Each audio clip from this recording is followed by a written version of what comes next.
जैन साथियों, लगता है पाकिस्तानी के पब्लिक ने आज भांग खा ली है। उनका कहना यह है कि हिंदुस्तान पहले मुसलमानों का देश था, यहाँ मुसलमानों ने 600 साल राज किया, जिसके बाद अंग्रेज आए और मुसलमानों को भगा दिया। लेकिन अब पाकिस्तान के मुसलमान और बांग्लादेश के मुसलमान दोनों एक हो चुके हैं, जिसके बाद अब हिंदुस्तान पर कब्जा करने वाले हैं। आज की इनकी बातें आप सुनोगे तो हंसते हंसते लोटपोट हो जाओगे। वीडियो आखिर तक जरूर देखिएगा, पूरा मजा आएगा। और अगर चैनल में पहली बार आए तो चैनल को सब्सक्राइब करना ना भूले। तो चलिए शुरू करते हैं आज के वीडियो।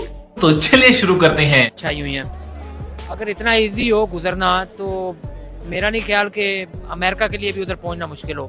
अब अमेरिका का वो जो जंगी एक बैरी बेड़ा है अब्राहम लिंकन, वो देख लें, वो अभी पीछे ही है, वो आगे नहीं आ रहे। तो लेकिन वो अमेरिका का है ना, अमेरिका से तो ईरान की दुश्मनी है। तो ओबियसली इंडिया भी इसराइल को सपोर्ट कर रहा है और अमेरिका को सपोर्ट कर रहा है ना। ये दोनों देखें, ये पूरा एक वो गठजोड़ है इनका। ये अब ईरान के खिलाफ इसीलिए हुए हैं क्योंकि ये ईरान एटमी पावर नहीं है, और सेकंड ये है कि ईरान एक मुस्लिम कंट्री है, और एज अ मुस्लिम जो है वो मेरा नहीं ख्याल कि इस तरह इजाजत देगा इंडिया को। कौन सी चीज है कि आपको लग रहा है कि इंडिया जो है वो ईरान की बजाय इसराइल के साथ है? आप न्यूज़ देख। डिप्रेशन, मैं डिप्रेशन में रहता हूँ हमेशा, अभी मैं डिप्रेशन में हूँ, माँ कसम। आपको क्या लगता है कि अगर इंडिया और पाकिस्तान का दोबारा आमने सामना होता है, क्या हम टिक सकते हैं उनके सामने? जंग के वाले से बोल जाओ इस चीज को। सुनते जाइए। हम तो जज्बा ईमानी लेके अल्लाह अकबर के आगे दौड़ चढ़ेंगे। क्या बात है सर, क्या बात है सर। हाँ, 4 जंगें हमने जीती हैं, 65 में हमने नाखून चने चुपवाए हैं किताबों की हद तक। वो अब आगे पता लग रहा है जो अपनों को ही चने चुपवाए हैं, दूसरों को नहीं चुपवाए। तो ये जो अब हमें पता चल गया कि 4 जंगों में से कोई भी नहीं जीता, और हम कितने टाइम तक छुट्टी मनाते रहे। 1965 की छुट्टी मिली है, जंग जीते थे। वैसे तो ज्यादा खामोश ही रहना चाहिए, ज्यादा मशवरे देने नहीं चाहिए, क्योंकि वो मशवरे वाले को ले जाते। सबसे पहले घबराना नहीं है। मजा आया, और मैं ये जो मजा है हिंदुस्तान के हर व्यक्ति को देना चाहता हूँ। पाकिस्तान में कुछ लोगों ने ये सवाल उठाया है कि वो मोदी जिसने ईरान पर हमले से सिर्फ एक दिन पहले इजराइल का दौरा किया और नेतन्याहू के साथ मिलकर एक ब्रॉड बेस्ड रीजनल अलायंस बनाने का ऐलान किया, तो वो जो मोदी है उस मोदी के बारे में ईरान का रवैया बड़ा नरम है, उसकी उन्होंने कोई मजम्मत नहीं की। मेरे ख्याल में ईरान की इस पर लाइन है कि जो majority of Indian public opinion है, मोदी को आप छोड़ें, वो सब ईरान के साथ है। शशि थरूर हो या अरुंधति रॉय हो या सोनिया गांधी हो या और कोई हो, सब वो कह रहे हैं कि ये परवीन सोनी हो, सब ये कह रहे हैं कि आप कर क्या रहे हैं। बेशतर परवीन सानी तो ये भी कह रहे हैं कि नेतन्याहू इज गॉन, मतलब बड़ी स्ट्रांग, और उसके बाद मोदी भी उसके साथ डूबेगा। तो आप देखें ना कि ये इस वक्त इंडियन पब्लिक ओपिनियन बड़ी खुशहाल बात है। पर गाजा जेनोसाइड में ये बात नहीं थी, लेकिन ईरान जंग में इंडियन पब्लिक ओपिनियन बेशतर जो है आरएसएस और मोदी के अलावा वो ईरान के साथ खड़ा है। तो कैसा लगा मेरा मजाक? तो ईरान की जो नजर उसकी तरफ है। तो चीन इसमें क्या किरदार अदा कर सकता है? चीन ने मेरे ख्याल में जिस तरह सपोर्ट किया है ईरान को जंग से पहले, पूरा उनको साइबर वॉर, इलेक्ट्रॉनिक वॉर सारा किया, और चीन ने पूरी तरह खड़ा है। और चीन लेकिन डायरेक्टली उनके ईरानों को जरूरत नहीं किसी इमदाद की, वो ना मांग रहे हैं ना उनको जरूरत है, जो उनके पास चीजें तैयार थी पहले की तैयार। लेकिन अमेरिकी कह रहे हैं ना कि चाइना की जो तेल की जरूरियात हैं वो 90% स्ट्रेट ऑफ हॉर्मुज से पूरी होती हैं, तो उसको खुलवाएं आप। नहीं, उन्होंने जरूरत पूरी कर ली ना रशियन तेल से। हाँ, रशिया इतने बड़ा ऑयल एक्सपोर्टर, उसको तो बैन लगा दिया था, अमेरिका ने लगाया था ना। इंडिया को डंडा दिया कि ना तेल खरीदो ईरान से, इंडिया को डंडा दिया, इंडिया ने कहा यस सर, मोदी ने कहा कि रशिया ना तेल है, आप बैन लिफ्ट हुआ ना, वो सारा तेल चाइना की तरफ चला गया, सस्ता तेल मिल गया। तो चाइना की रिक्वायरमेंट्स, उनके रिजर्व्स बड़े ज्यादा हैं, उन्होंने अपना इंतजाम कर लिया है। तो चाइना इस वक्त वो चाहता है कि बेल आउट करे, China will not bail out America और नाइदर विल रशिया। तो ये एक बड़ा वर्स्ट केस सिनेरियो है कि कितनी बेइज्जती की बात है। वो क्या कुरान शरीफ है ना, वो तो इज्जो मंतशा वो तो जिल्लो मंतशा। अल्लाह ताला अब ये इनका जिल्लत का वक्त आ गया है, और वो अल्लाह ताला ने समझा दिया कि आपकी जो फिरौनियत थी, आपका जो गरूर तकब्बुर था, वो चिकना चूर हो गया ईरान के सामने। ठीक कहा है, एक जो स्टेट है उत्तर प्रदेश की मैं बात कर रहा हूँ, उसकी जो पूरे उत्तर प्रदेश की इकोनॉमी है $97 बिलियन, और सिर्फ पूरे पाकिस्तान की इकोनॉमी $62 बिलियन है। इंडिया की एक रियासत आप लगाओ और पूरे पाकिस्तान की जीडीपी लगाओ, बराबर भी नहीं है, और बहुत ज्यादा एक स्टेट इंडिया की आगे। क्या समझते हैं एक स्टेट भी इंडिया की इतनी आगे चली गई है? तो वहाँ लूटने वाले नहीं है ना, वहाँ सब जो है ना वो आदमी एक दूसरे को साथ देके बुनियाद को पका करते हैं, यहाँ बुनियाद को तोड़ते। आप अगर हमारे ऊपर हुक्मरान हो तो आप हमारे को लूट रहे हो। ये रोड बना है पूरा आवाम के लिए, तो ये बोलता है कि हमारा है तुम्हारा नहीं है। इस बात की वजह से तुम्हारा पाकिस्तान दफा है और इंडिया ओके। गजब बेइज्जती है। ये इंडिया के मुसलमान कहते हैं कि शुक्र है कि हम पाकिस्तान में नहीं रहते, वरना हम भी रोटी से रह जाते। हाँ तो सही कहते हैं वो। और हमारे वाले कहते हैं इंडिया में जुल्म हो रहा है। कोई वक्त था नहीं, ये इनकी बदमाशी है। ये जो बयानियां देते हैं ना कि जो इंडिया में मुसलमानों पे जुल्म हो रहा है, ये अपना उल्लू सीधा करना चाहते हैं। इसके अलावा और कोई बात नहीं है। इनसे कोई पूछे कि आप इंडिया के मुसलमानों की बार बार बात करते, क्या कोई वहाँ से आया है आज तक? यहाँ तो कोई भी नहीं आया जो आके यहाँ चीखता हो। आते थे जब वो इंडिया की ट्रेन चलती थी ना, मिलने आते थे तो वो कहते थे कि आप खुशहाल हो, हम अभी खुशहाल नहीं है। और अब देखें, लेकिन अब वो जब आते हैं तो हमसे अच्छा पहनना होता है, अच्छे लिबास में होते हैं और अच्छे खाने खाते हैं, अच्छी होटलों में रहते हैं। हम उनका मुंह देखते हैं। देख ले, ये है एक लीडरशिप की क्वालिटी। ये सब क्या देखना पड़ रहा है? अच्छा है मैं अंधा हूँ। हिंदुस्तान हमारा मुल्क था। मुसलमानों ने 600 साल तक हिंदुस्तान पे हुकूमत की है। ठीक है, अंग्रेजों ने आके हमसे लिया है। और अब ये जो तकसीम हो गई है, पाकिस्तान बना है, और अब इंशाल्लाह आप देखेंगे बांग्लादेश में और पाकिस्तान भाई भाई बन चुके हैं। और चोर की दाढ़ी में तिनका किसे कहते हैं? अगर साजिश का ताना बाना चिकन नेक बंद होनी है ये इंडिया की। ठीक है, पाकिस्तान का दूसरा कार्गो शिप वहाँ पे जा चुका है। और वहाँ पे पाकिस्तान के साथ वो F-17 JF-17 का सौदा भी कर रहे हैं। मैं क्या करूँ, कैसे इस मुल्क में रहे? ये बच्चा मेरा पोता, इसकी गांव धोने के लिए पानी नहीं है। ठीक कहा है। ताल्लुकात हमारे कारगिल के बाद खराब हुए हैं। वाजपेयी साहब जब पाकिस्तान में आए थे, मीनारे पाकिस्तान तक आए, दीवारें टूट गई थी। कारगिल अगर ना होता, आप नवाज शरीफ साहब को देखें, स्टडी करें, तो इस वक्त हालात अच्छे होते। कहना बनता है बहुत जबरदस्त, मगर कारगिल हमने किया। आप बुक पढ़ लें। हमारी तो आधे से ज्यादा मीडिया आज तक यही नशर करता है, चलाता है कि कारगिल इंडिया ने किया था। नहीं, आप गलत पढ़ रहे हैं। कारगिल हमने किया था, इसी वजह से तो हमारे माशाल्लाह मजा आया। और मैं ये जो मजा है हिंदुस्तान के हर व्यक्ति को देना चाहता हूँ। आपको लगता है कि इंडिया ने पूरा वर्ल्ड कप फिक्स किया है? डेफिनेटली फिक्स किया हुआ है। और आपको ऐसा क्यों लग रहा है?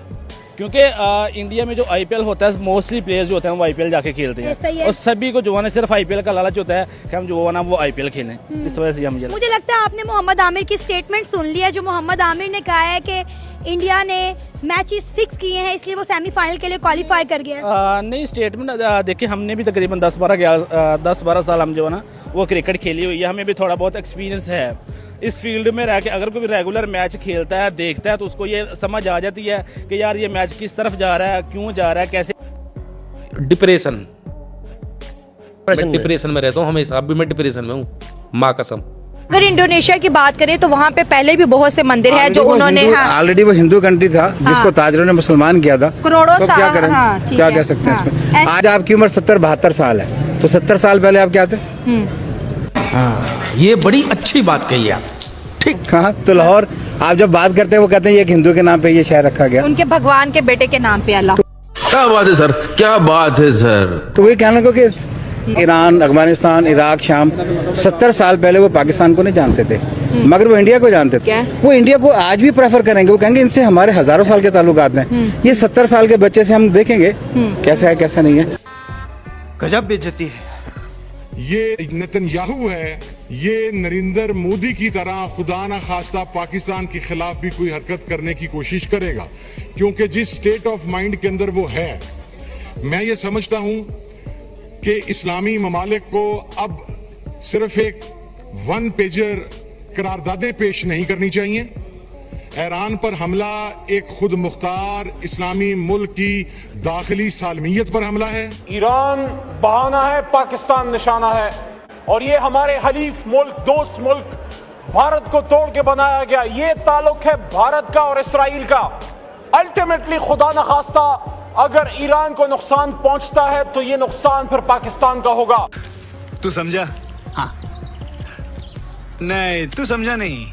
वो मैं आपको बताऊं, मेरी ज्यादातर ऑडियंस इंडिया से है, वो हंसते हैं नीचे आके, मुझे बड़ा दुख होता है, क्योंकि वो अपनी जगह पे राइट है, वो हंसते हैं आगे। यार ये देखो क्या जज्बाती स्टेटमेंट दे रहे हैं। अगर कोई मौलाना या कोई किसी का मैं ऐसे पब्लिक ओपिनियन लेता हूँ, वो ये कहते हैं हम इंटरटेनमेंट के लिए आते हैं, हम तो आपको एंजॉय करने के लिए आते हैं, हमारी बातों को आप वो सीरियस नहीं लेते। और ये ऑथेंटिक बात मैं नहीं, बिल्कुल ठीक बात है। इस टाइम जो इंडियन पब्लिक है वो बहुत ज्यादा एजुकेट हो चुकी है। उनकी जो यूनिवर्सिटीज हैं, उनका आप देख लेना, बड़े बड़े जो इदारे हैं उनके CEO कौन बन के बैठे हुए हैं। ठीक है, आईफोन जो लॉन्च हुआ है वो उधर से लॉन्च हुआ है, G20 हुआ वो उधर से हुआ है। तो अभी वो बहुत ऊपर जा रही है। अब क्रिकेट में देख लें, फिल्म इंडस्ट्री में देख लें, सोशली देख लें, इकोनॉमी देख लें, हर तरह से वो आपसे आगे है। तो भाई आप अपनी हरकतों पे गौर करें और अपने आप को बेहतर करने की कोशिश करें और जंग छोड़ दें और अवाम को ट्रू पिक्चर दिखाएं। जो रियलिटी है वो दिखाएं, रियलिटी है वो दिखाएं, क्योंकि रियलिटी सामने आनी ही आनी है। ये दोगला आदमी है, हम इसकी बात पर भरोसा नहीं कर सकते। बस ठीक है, इस तरह बांग्लादेश को बिल्कुल नहीं करना चाहिए, क्योंकि बांग्लादेश को बनाने वाला इंडिया है, उसको हमेशा इंडिया का साथ देना चाहिए। वो पाकिस्तान की तरफ आ रहा है और पाकिस्तान की जो ISI है वो चाहती है कि हम उधर बांग्लादेश के अंदर घुस के उनका साथ दें। इंडिया ने एकदम से पैरा कमांडोज वहाँ पर उतार के उन्हें ट्रेनिंग दे दी है कि भाई आप लोग रेडी हो जाओ। बिल्कुल उन्होंने इसलिए उतारे हैं कि उनको पाकिस्तान का भी पता है, पाकिस्तान की हुकूमत का भी पता है, पाकिस्तान के अदारों का भी पता है, उसको बांग्लादेश का भी पता है। कभी भी ये दोनों मुल्क मिलके भी इंडिया को कम्पीट नहीं कर सकते। वो यही बात है ना कि यू कांट कंपेयर सुजुकी मैरान with Rolls Royce.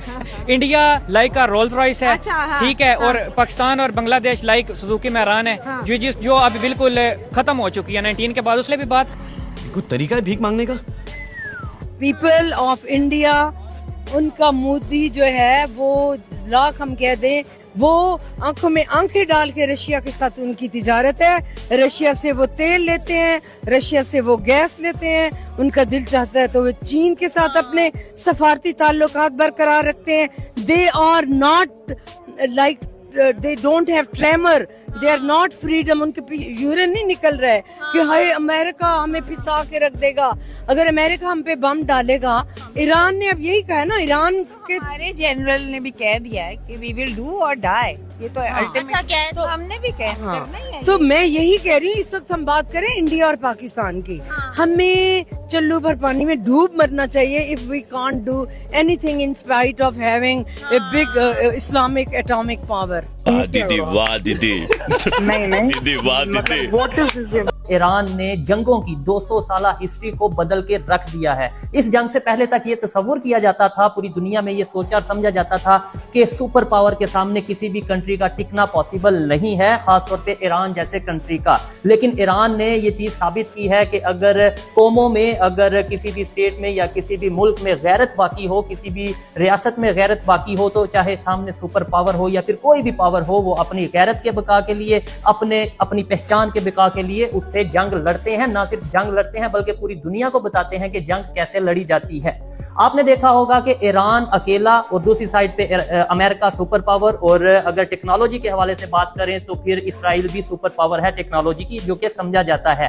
But Iran ने दोनों को ना सिर्फ टफ टाइम दिया है बल्कि इसराइल के ऊपर वो फिजिकल अटैक कर रहे हैं, मिसाइल के साथ अटैक कर रहे हैं, और अमेरिका के ऊपर भी अटैक कर रहे हैं। लेकिन वो अटैक है फाइनेंशियल अटैक। अमेरिका को इस टाइम इस जंग की वजह से जितना नुकसान पहुंच रहा है फाइनेंशियली, जितना अमेरिका की इकोनॉमी डाउन होती नजर आ रही है, वो पूरी दुनिया के सामने है। इसराइल भी इस टाइम परेशान है और अमेरिका भी परेशान है। ये सब क्या देखना पड़ रहा है? अच्छा है मैं अंधा हूँ।